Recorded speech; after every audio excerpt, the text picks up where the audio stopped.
The day my fiancé's painting sold for an astronomical price, a reporter asked her, "Is the man in the painting your fiancé, Mr. Sterling?" She just smiled. "Leo and I are just friends." I flashed the prominent ring on my fourth finger.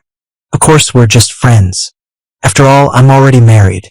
That night, everyone saw Scarlett, who had been basking in the spotlight just a moment before, instantly tear up. The new masterpiece from genius painter Scarlett, The Sanctuary, sold for a 9-figure sum. At the celebratory gala, a nosy reporter asked, "Miss Scarlett, hello. The man in The Sanctuary, the one with the semi-nude back, is that your fiancé, Mr. Leo Sterling?"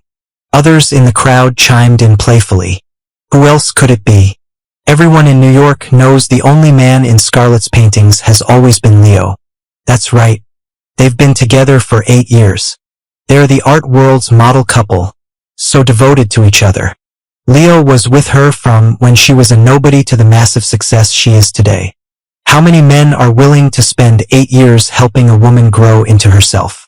They weren't wrong. Scarlett and I met when we were 18. 8 years ago, we were the two most talented students under the artist Mr. Albright. Then, a fire changed everything. My hand was crushed, the bones and tendons damaged. I could never hold a paintbrush again. With no other choice, I gave up painting and became the man behind Scarlett. And she, with her talent and hard work, climbed higher and farther with each passing day. At just 20, Scarlett won first prize in a world-class painting competition. In the 2 or 3 years that followed, she swept up nearly every major international award. Scarlett's fame skyrocketed, and she reached the pinnacle she'd always dreamed of. Thinking of this, I subconsciously tightened my grip on my wine glass. The reporter who'd asked the first question now had a look on his face that screamed, "I love drama." "Rumor has it you'll be proposing to Mr. Sterling here tonight at the gala. Is that true?" Just then, a spotlight hit my face. Someone in the crowd started chanting, "Propose, propose. Marry her, marry her." Before I could say a word, Scarlett on stage cleared her throat twice. The spotlight swung back to her. Scarlett tapped her fingers lightly on the podium and let out a soft laugh. "I'm sorry, but Leo and I are business partners at the studio. We're just friends. He's not my fiancé, and the man in the painting isn't him." The moment she finished, a hush fell over the room. All eyes turned back to me. I saw confusion, pity, and knowing glances. Scarlett's gaze swept over me from the stage. It was mocking, almost cruel. It was as if seeing me humiliated made her happy. But I was about to disappoint her. I looked up and gave a bright smile. Flashing the conspicuous ring on my left ring finger, I said playfully, "Of course the great painter's fiancé isn't me. After all, I'm already spoken for." That night, everyone saw Scarlett, who had been basking in the spotlight just a moment before, instantly tear up. A year ago, on December 24th, it was my birthday. Scarlett, who had long promised to spend it with me, was nowhere to be found. I called her 16 times. She didn't pick up once. I waited until midnight. The clock struck 12, and in the profound silence, my birthday passed. I lit a candle for myself. The flame flickered. My mind drifted back 8 years. To this very day 8 years ago. That cool, reserved girl. She held out a cake she had baked herself. Her face flushed as she said, "Leo, give me 8 years. In 8 years I'll marry you, okay?" The candlelight from the cake cast a warm glow on her face. I blew out the candle in front of me and silently ate the cake alone. The frosting melted on my tongue, bitter and tasteless. At 1 a.m., I finally got a message from her. She texted, "Sorry, Leo, I'm busy. Can I make up for your birthday tomorrow?" "I'm so sorry, Leo." I chuckled. Such a distant name. She used to call me Leo, and when we were intimate, she'd whisper Leo over and over in a husky voice. But she never just called me Leo like that. I didn't sleep all night. She didn't come home. When I woke up, I habitually scrolled through my social feed. A familiar profile picture caught my eye, and my breath hitched. The timestamp was 1:30 a.m. Evan, 10 years. I'm finally back. Things have changed, but I'm glad someone was still willing to wait for me. The attached photo was of a woman's back in a black trench coat. It was a new fall-season Burberry. I had picked it out for Scarlett myself. The next day, Scarlett had to attend an important gallery exhibition. The event started at 2. At 4, I finally saw her at the entrance. She had dark circles under her eyes, and her hair was a mess. Even the collar of her pantsuit was crooked. The organizers were furious. They couldn't accept the guest of honor being 2 hours late. I apologized profusely, bowing and scraping. They only calmed down after I offered to compensate them with 2 of Scarlett's new paintings. Scarlett stood before me with her head down, like a child who had done something wrong. I'm sorry. It was my fault. Where were you last night? I asked, getting straight to the point. A flicker of panic crossed her eyes. I went to pick up Evan. He just got back to the country. You know he doesn't have any family here. I'm the only one he knows. I wasn't gonna go, but he called me like 10 times. I had to go. I took him to his hotel and then I spent the rest of the night at the studio. A child caught doing something wrong. They ramble, making up excuses and spewing useless details. The more you explain, the more you're trying to hide. It's a classic tale of a liar. Her face was flushed, and she was talking a mile a minute. I knew her. She was only half lying. She did go to the studio later that night, but not until 4 a.m. You could have just told me that, I said, straightening the collar of her shirt. She grabbed my hand. I was afraid you'd be angry. Why would I be angry? Isn't he your brother? That's right. Life can be a real soap opera. Evan was her stepbrother. Years ago, Scarlett's mother and Evan's father got together. They each brought a child into their new, blended family. 10 years ago, Evan had chased love across the ocean, throwing everything away for it. In the end, he lost it all. His ex-girlfriend, Chloe, cheated on him when his career hit rock bottom, took all his money, and even got full custody of their newborn child. With no other choice, he came back home in disgrace. Just like Scarlett said, he had nothing left. Evan just got back and hasn't found a job yet. He used to study painting with us, remember? How about we let him work part-time at our studio, just until he finds something permanent? After she spoke, she gently hugged me, her warm breath on my neck. Trust me, Lee. Once I get Evan settled, I have a surprise for you. I wanted to say no, but before I could get the words out, Evan appeared in the studio doorway. He was still handsome, charming even. Time hadn't left a mark on him. It always seems to favor the beautiful. He wasn't even trying, but in a simple white shirt, he was enough to turn heads. Long time no see, Leo, he said. The curve of his smile was perfect, even accentuating the small beauty mark under his eye. A warm, disarming smile, the kind that makes it hard to say no. But I said no anyway. With Scarlett's income and fame, she could support 10 of him for the rest of his life, even if he never worked a day. Evan's handsome face stiffened. He said, no, a man has to have his own career.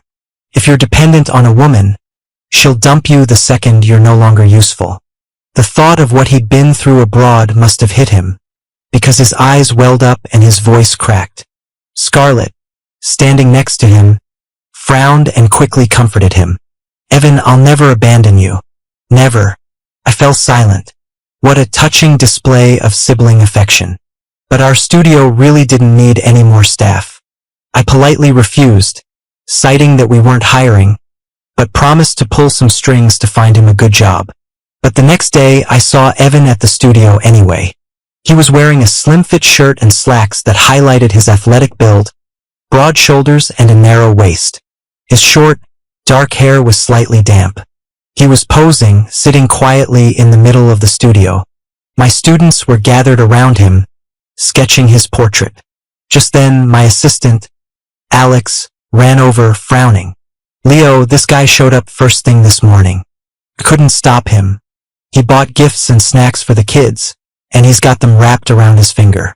He really knows how to charm people. He heard today was our life drawing class and just sat down to let them draw him. He's like a ghost you can't get rid of. I was confused. You don't like him? Alex's brow furrowed. There's something off about him, Leo. You should be careful.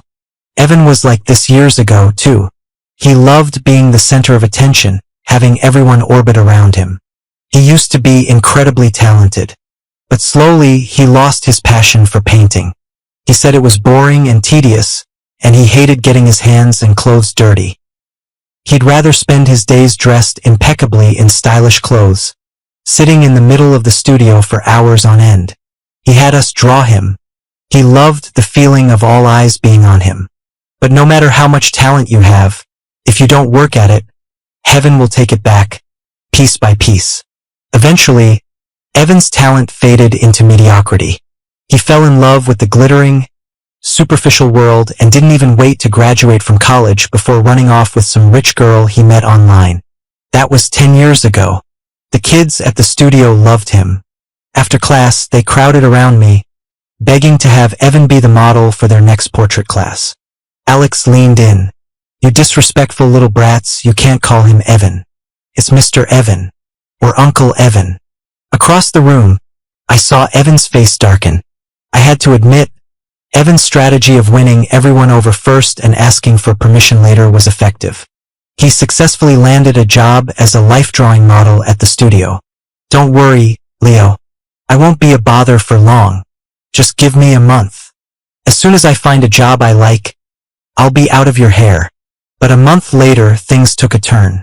That day, New York saw its first snow of the season.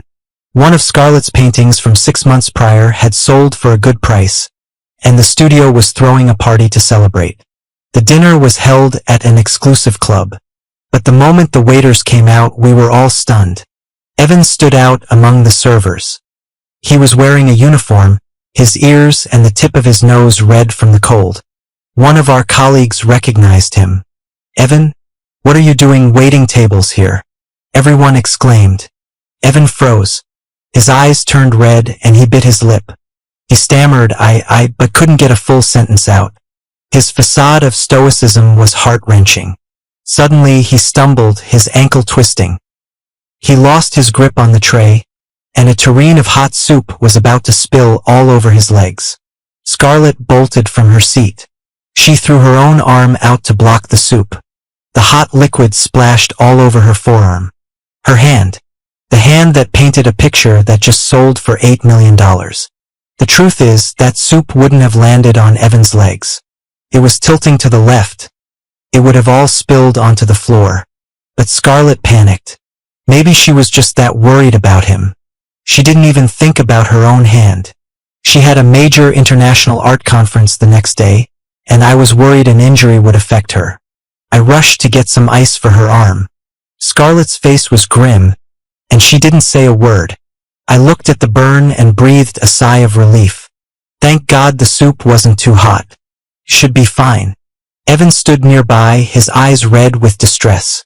He kept apologizing, blaming himself. It's okay. It's not serious, I said, trying to calm him down.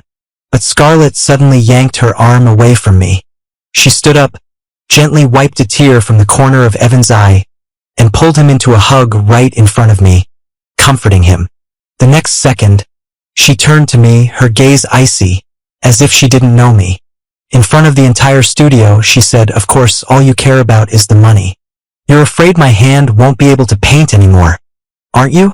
A whole bowl of soup spills, and you don't even ask if Evan's legs are okay? You just check on my hand? What? Leo, if you hadn't forced Evan out, he wouldn't be freezing his ass off working in a place like this, and I wouldn't have gotten burned. What? I make so much money for you every year. Isn't that enough? You really couldn't make room for one person? I was speechless. Later, Scarlett stood in the snow all night, begging for my forgiveness. She said she was just overwrought. He was her brother, after all. She only said those hurtful things in the heat of the moment. I laughed coldly. Do you really think he was there to be a waiter? Scarlett looked at me, completely baffled. I asked the club manager. He started today. He knew we were having our party there. He went there to put on a show. Enough! Scarlett cut me off. A vein throbbed in her temple as she glared at me. She clenched her fists so tightly that the burn on her left hand started to bleed, drops of red falling onto the snow. She had never been so harsh with me before. The Scarlett I knew always spoke to me in a soft, gentle voice, the epitome of tenderness. For the first time, because of another man, she was screaming at me. I won't let you talk about Evan like that. It was then that it dawned on me. Ever since Evan had returned, Scarlett had never once called him brother to his face. Scarlett and I gave each other the silent treatment for a while, but I still had to go to the studio every day. Scarlett and I had built it from the ground up. After I could no longer paint, I poured all my energy into it. It was like my child. Every little piece of it was my heart and soul. Evan was still at the studio doing what he loved most. Only now, he wasn't just a model for the students. He had become Scarlett's model, too. I can't remember exactly when he started appearing in her paintings. Or maybe he had never left them in the first place. Scarlett used to love painting me. She would run her fingers through my short hair, trace the lines of my face, and tell me I was the most perfect work of art. Almost every one of her paintings had the shadow of a young man in it. She said it was me, and I was naive enough to believe her. Thinking about it now, I had to laugh. Turns out I was just a stand-in all along. I broke up with Scarlett for good 6 months ago. That day, I pushed open the studio door. In the glow of the setting sun, Evan was leaning back on the sofa, half naked. His eyes were half open, a look of serene, post-coital bliss on his face. His messy black hair was stuck to his collarbones, chest, and stomach. Beneath the strands of hair, I could see dark red hickeys running from his ear all the way down his neck. And Scarlett stood there, paintbrush in hand, capturing the scene on canvas. When they saw me, they both panicked. "Leo, it's not what you think. Let me explain." In her haste, Scarlett knocked over a can of paint. White paint spilled everywhere. Mixed in with the pure white was a sticky, yellowish fluid. At the same time, a foul, fishy smell hit me, and I felt sick to my stomach. Disgusting. Well, I stormed out. Scarlett reacted quickly. She rushed out to block my path. "Leo, it's not what it looks like." My heart was dead. The woman I had loved for 8 years, the woman who had once risked everything to pull me from a fire, had become so foul and depraved. I laughed coldly. "Then tell me, what is the truth? Don't tell me you were sacrificing yourself for your art. Do you have any idea who that man is?" "He's your brother." I practically screamed the last sentence. Seeing me like this, Scarlett was terrified. She stammered, "Evan's not my brother. He never was." "I'm sorry, Leo. I'm so sorry. You know, I've been racking my brain for my entry for the Lukshi Prize. I couldn't think of anything." At this point, she seemed to be on the verge of a breakdown. The theme of the competition is frenzy, destruction, and rebirth. So, I cut her off. Frenzy, destruction, and rebirth means doing sordid things with him and mixing your filth into what should be pure, untainted white paint. She froze, just staring at me. I looked into her eyes and sneered. "Wake up, Scarlett. The person who needs a rebirth here is me."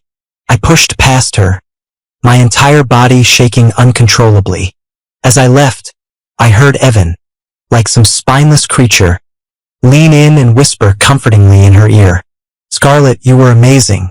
Leo doesn't understand art. You give everything for your art, but what has he ever given? For all these years, he's done nothing but take, like a leech sucking you dry." He scoffed in the direction I was leaving. "What does he know about art? Remember, Scarlett, to the dirty-minded, everything looks dirty." Scarlett and I were done. I used the studio's security footage as leverage. She would leave with nothing.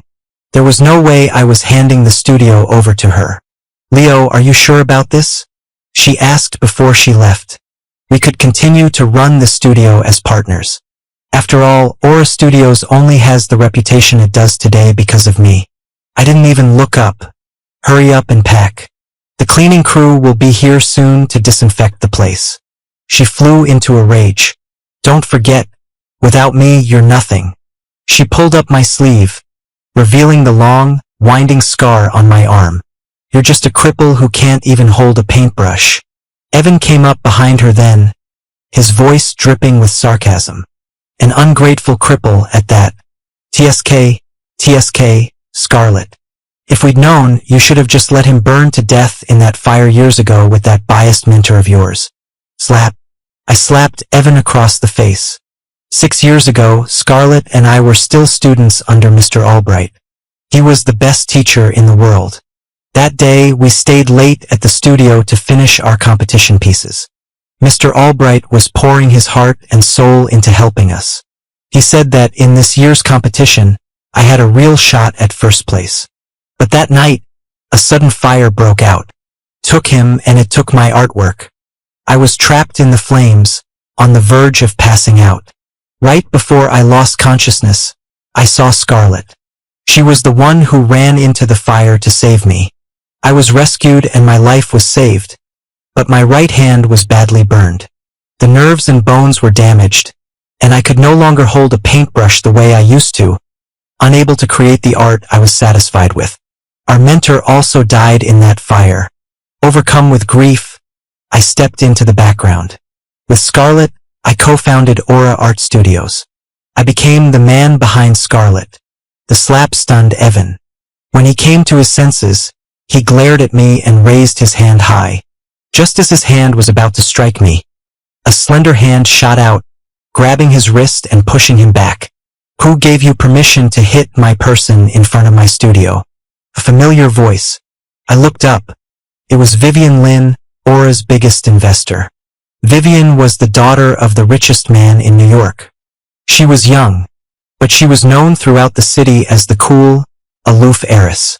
Her father was at his wits' end with his good-for-nothing daughter. Years ago, in an attempt to get her to cultivate some inner peace and artistic sensibility, he had funded the creation of what would become Aura Art Studios. Seeing it was Vivian, Scarlett held back Evan, who was about to explode. After all, Scarlett's auction in 3 months depended on the Lynn family's support. But Evan couldn't let it go. He, who had been the center of attention his whole life, wasn't about to take a slap from me for free. He smoothed the hair I had messed up on his forehead and was about to start insulting me when suddenly, one of the studio kids bit him on the thigh. You weirdo! Don't you dare bully our Mr. Leo. At the same time, a dozen more students ran out from behind me, pushing Evan and Scarlett away. Evan's face turned pale with rage. Leo, you cripple. Without Scarlett and me, you're nothing. Vivian handed me a wet wipe. Hey, wipe your hand. Just looking at him makes me feel dirty. She gazed after Scarlett's retreating figure and sighed. TSK. So tragic. Your girlfriend ran off with another man. I shot her a look. Miss Lynn, you have lipstick on your teeth. I always knew Scarlett had a thing for Evan. He was handsome. Among our group of art students, he was easily one of the best looking. He was the object of many a teenage girl's first crush, Scarlett included. But childhood crushes rarely pan out. I thought that after Evan left, her crush would have ended too. When she risked her life to pull me from that fire, I thought Evan was finally gone from her heart for good. Scarlett was never repulsed by the ugly scars on my body. Sometimes she would trace a galaxy around them, other times a field of flowers. Her eyes, too, once brimmed with love for me. I thought that in her heart, there was only me. Not long after Scarlett and Evan moved out, the ownership shares of Aura were redistributed. I still owned my 30%. Scarlett had originally promised to give me her shares of the studio, but she went back on her word. She wanted me to buy her out for $50 million. Leo, you can go ahead and release that video if you want. But you should think long and hard about whether it will destroy me or your precious Aura Studios. Leo, I don't know what's wrong with you. We were so good. We could have kept going. But you were so determined to break up with me. Nothing happened between me and Evan. It was for my art. You know I would do anything for my art, sacrifice anything. I thought you, of all people, would understand. I typed back coldly. I'll buy your shares. Silence from her end for a moment. Can't you just back down for once? You're always so aggressive. Besides, where are you going to get that kind of money? I replied with a poop emoji and blocked her. Then I went to Evan's latest post, out with the old, in with the new life, and replied with 2 poop emojis before blocking him too. It was true I didn't have that kind of money, but Vivian did. That night, I knocked on the Lin family's door. When Vivian saw it was me, her expression was a little strange. She held the door half closed, blocking my way. Elio, what are you doing here so late? I pushed past her and walked straight to the sofa. I can teach you how to paint, but you have to do one thing for me. Now the heiress was putting on airs. Making deals with me now, are we? I flicked on the light in her study. An easel stood in the room, and on the table in front of it sat a single egg. On the canvas was the rough outline of that same egg. I pointed at the half-finished drawing. Did your last teacher teach you this? What are you doing practicing your Da Vinci eggs? The Lin family had been in business for generations. By the time it got to Vivian's grandfather, the old man had developed a love for nature, art, and self-cultivation. He had a particularly keen eye for painting. He had high hopes for Vivian, wishing she would achieve something in the arts. This sentiment directly influenced Vivian's father, who, while running the family business, also dabbled in the art world. The Lin family sponsored some of the country's largest exhibitions, top-tier art conferences, and auctions. Vivian's father had even invested in Aura Studios in her name, hoping she might absorb some artistic sensibility by osmosis. Turns out, Vivian was a black hole for art. She had zero talent for painting and had managed to scare off countless famous tutors. Her grandfather had once approached Scarlett and me. I declined, citing a weak heart. Scarlett was too busy. So, teaching Vivian was put on the back burner where it stayed for 3 or 4 years. I never would have imagined that, after all this time, Vivian would still be stuck on drawing eggs. But, your hand, Vivian finally asked, hesitating. My right hand had been burned in the fire 6 years ago. I hadn't picked up a paintbrush in a long time. I flexed my fingers, then picked up a pencil with surprising dexterity.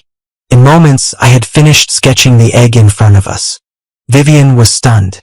For 6 years, in the dead of night, I had secretly picked up a brush. I endured the sharp pain, sketching out the images in my mind, one line at a time. At first, I couldn't even hold the brush properly. It kept falling, and I kept picking it up. The scars would tear open and heal again, until new flesh grew over them, over and over. Finally, I could complete a whole painting. It wasn't perfect, but I was satisfied. And just like that, Vivian fronted the money to buy Scarlett's 30% stake. From that day on, Scarlett had nothing more to do with Aura Studios. Life fell into a routine. I ran Aura Studios and, without fail, went to the Lin estate every week to teach Vivian how to paint. Scarlett's face still graced the covers of art magazines. Only now, the man by her side was Evan. After leaving Aura, she used her reputation in the art world to open a new studio. She called it Evanesque Studios. Alex rolled his eyes so hard I thought they'd get stuck. It would have been fine if we could have just coexisted peacefully. But soon, we ran into each other at a New York art conference. All the city's prominent studios and artists had works on display. For Aura Studios, besides a few pieces from my top students, I had selfishly included one of my own secret paintings. The theme of the exhibition was life. As luck would have it, Scarlett and I had painted the same subject. She painted a tree. I also painted a tree, and the two paintings were placed side by side, right in the center of the gallery. The atmosphere was a little awkward. Many people stopped to look at the two pieces. As expected of a great artist like Scarlett, this pine tree is so lifelike. Yeah, look at her brushwork. So delicate. She even painted the tip of every needle. Exactly. Standing tall against the wind. This painting just radiates vitality. Hearing the chatter, Evan's chin lifted another inch. He never even glanced at the painting next to Scarlett's. Then, People's eyes drifted to the ginkgo tree I had painted. The theme is life. Why paint a ginkgo tree full of yellow leaves? A canvas full of decay doesn't exactly scream life, does it? Evan glanced at the placard next to the ginkgo and saw it was from Aura Studios. He sneered. My God, they can't even get the theme right. The theme is life and you paint decay. I'm telling you, some of these small-time studios shouldn't even bother showing up. Maybe hire a literature teacher to learn how to read a prompt. He didn't know I was the artist. He just assumed it was one of my students. Evan walked up to my painting. And if you're gonna paint a ginkgo tree, why paint the roots? What, wasn't it ugly enough? He looked at me and continued, I told you. Without Scarlett, Aura Studios is nothing. I didn't have time to argue with him. I was here to exhibit, not to be a show-off. The final award presenter was Scarlett. When she opened the winner's envelope on stage, she seemed to freeze for a moment.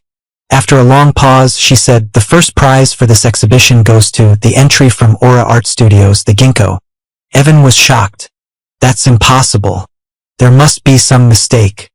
Others in the audience also voiced their doubts. Just then, one of the exhibition judges, Dr. Wallace, stood up calmly. The theme is life. This painting from Aura Studios, the ginkgo, may appear to show withering leaves, but beneath that thick layer of yellow is a sprawling, tangled root system. Those roots dig deep into the earth, an instinct for survival, a symbol of strength. So, what you see is decay and rebirth, but what you don't see is the tenacious will to live. This painting made our judging panel feel a life that death itself had forgotten. The ginkgo tree itself is one of the oldest species on Earth, with a history spanning hundreds of millions of years. The painting's title, To Live and Then Be Forgotten, also perfectly fits the theme. Therefore, our panel unanimously agrees that the piece from Aura Studios is the best in this exhibition. When he finished, the gallery was silent for 2 seconds before erupting in thunderous applause. But one sentence from Evan shattered the harmony. He said, this painting is a fake. Aura doesn't have a student capable of this kind of brushwork. If I'm not mistaken, the style and color palette are the signature method of the late Mr. Albright. As soon as he said it, the room burst into an uproar. Someone who had seen Mr. Albright's work immediately pointed out, yes, it is indeed his style. As far as I know, Scarlett was Mr. Albright's only student before he passed away. Could this painting be a copy, a forgery? In an instant, I was the target of everyone's suspicion. Scarlett stood on stage, her expression unreadable. She could have cleared my name, told them I was also Mr. Albright's student, but she didn't. She stood there silently, not saying a word. Just then, a commotion came from the gallery entrance. Flanked by security, Vivian was escorting her grandfather, the very same old man from the Lin family with the keen eye for painting. Vivian led him straight to my painting, the ginkgo. Grandpa, look, this is Leo's work. I told you he was amazing. He was Mr. Albright's star pupil. Mr. Lin stroked his beard. He put on the reading glasses his butler handed him and studied my painting for a long time. Finally, with tears in his eyes, he sighed. It's him. It's Albright's style, no doubt about it. What a pity. At the mention of the fire, the entire room fell silent. After a long moment, Evan muttered from the crowd, so what? I studied under Albright for a bit, too. Oh, does less than 3 months before running off count? Alex, standing next to me, quipped. I knew Vivian had brought her grandfather here on purpose to back me up. That night, I went to her house to thank her. But instead of accepting my thanks, Vivian handed me a file. Don't thank me yet. Take a look at this first. The manila envelope looked old. The seal read, 2013 Phoenix Lane Fire, case number 288.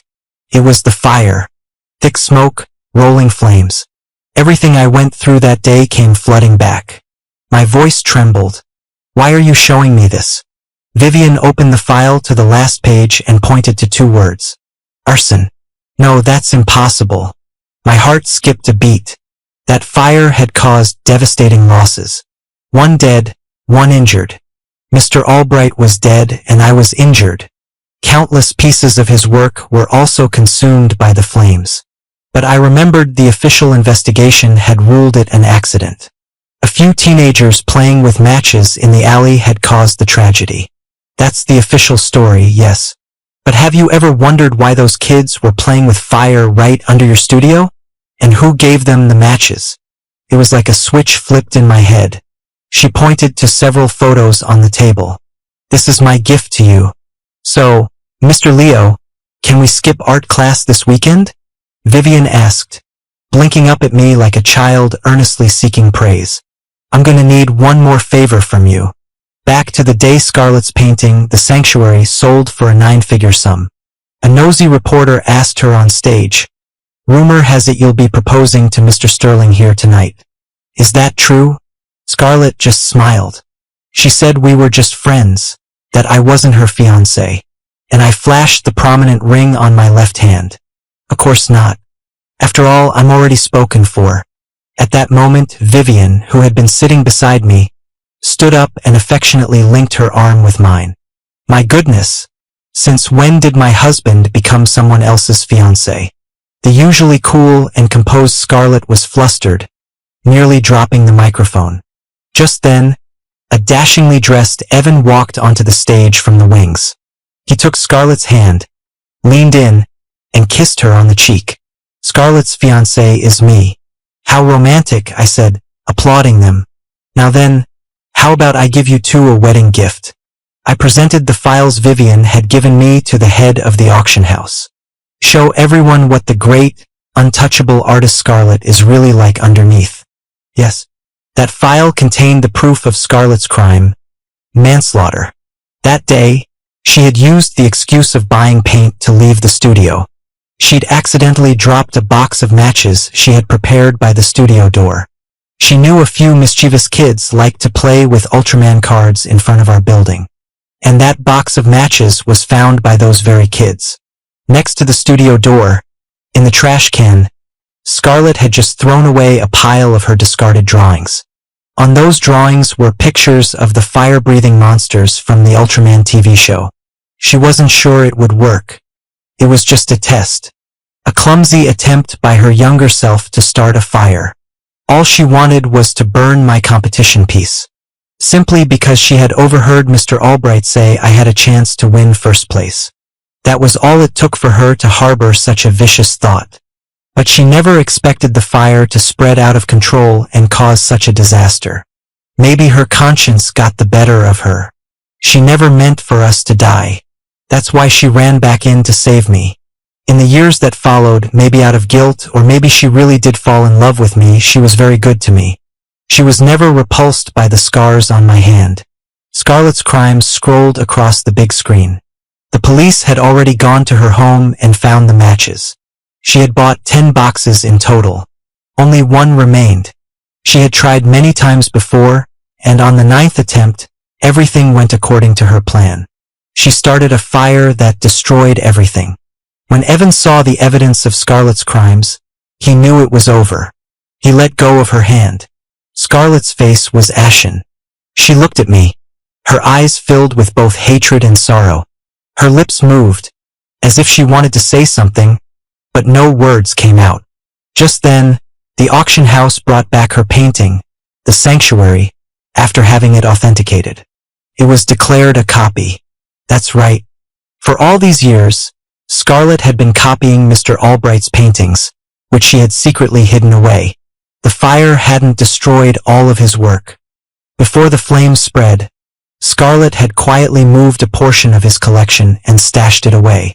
At first, she just imitated his style and brushwork in her own pieces. But later, consumed by greed and fame, she started making 1:1 copies. The auction was voided. Not only that, but she would also face a fine of 3 times the sale price. When one is down, all will jump on him. Evan abandoned her on the spot. I don't really know her. She's the one who was always chasing me, he said, preparing to flee. Don't you run off. There's something for you too, I said, signaling for them to continue the presentation. The following photos were evidence of Evan coordinating with investors to launder money. Scarlett's paintings were never worth 9 figures. Everything that happened today was a carefully orchestrated performance by Evan, Scarlett, and their financial backer. The money from the auction was just meant to pass through Scarlett's accounts before being returned to the backer, with Scarlett taking a 10% commission. Evan was involved in all of it. And there it was. The long-lost flame returned, only to become a criminal celebrity. The truth was out. The sanctuary had become a mirror, exposing all their ugliness. What awaited Scarlett and Evan was the full force of the law. The crowd dispersed. I felt as if my soul had been sucked out of my body. I sighed and sat back down in my chair. Outside, the dark clouds were beginning to part, and sunlight streamed through the gaps. Someone sat down next to me. I took the ring off my finger. Thank you for going along with my little act. As a reward, you don't have to do your homework for this week's class. I'll handle your grandfather. Vivian let out a soft laugh. She took the ring from me and held it in her palm. When she looked up again, her almond-shaped eyes were full of mischief. She leaned in close to my ear. Leo, if you really want to thank me, skipping homework isn't quite enough. I froze, confused, and then I felt a cool slip of metal on my finger. The prominent ring was back on my hand. Grandpa said that the Lin family heirloom can only be worn by his grandson-in-law. Bonus scene. My name is Vivian Lin, daughter of the richest man in New York. My grandpa and my dad love painting. Me? I love my painting teacher. His name is Leo Sterling. It's a nice name, but he doesn't like me. He has a girlfriend. A total snake, but she's an amazing painter. I figure Leo must like girls who are good at painting. So, I found the best teachers in all of New York to teach me. They all said I had talent, but after a few days they'd always find an excuse to stop teaching me. It was very frustrating. I spent hours practicing every day, and I quietly stayed by Leo's side. I knew Scarlett was a user. I'm younger than her. I knew I could outlast her. Then my chance came. The snake finally showed her true colors and ran off with some other creep. And it was just me and Leo again. I know he loved her once, but Scarlett is a truly awful person. Only a woman can see another woman with such razor-sharp clarity. Leo didn't seem to get that. So, to make him see Scarlett's ugly truth once and for all, I started investigating the fire that injured him 6 years ago. And I uncovered a massive secret. Later, Leo asked me to act with him in a little play. He wanted me to pretend to be his fiancée at Scarlett's auction to piss her off. But why would I settle for just a play? This time I was gonna lock him down for good. Definitely.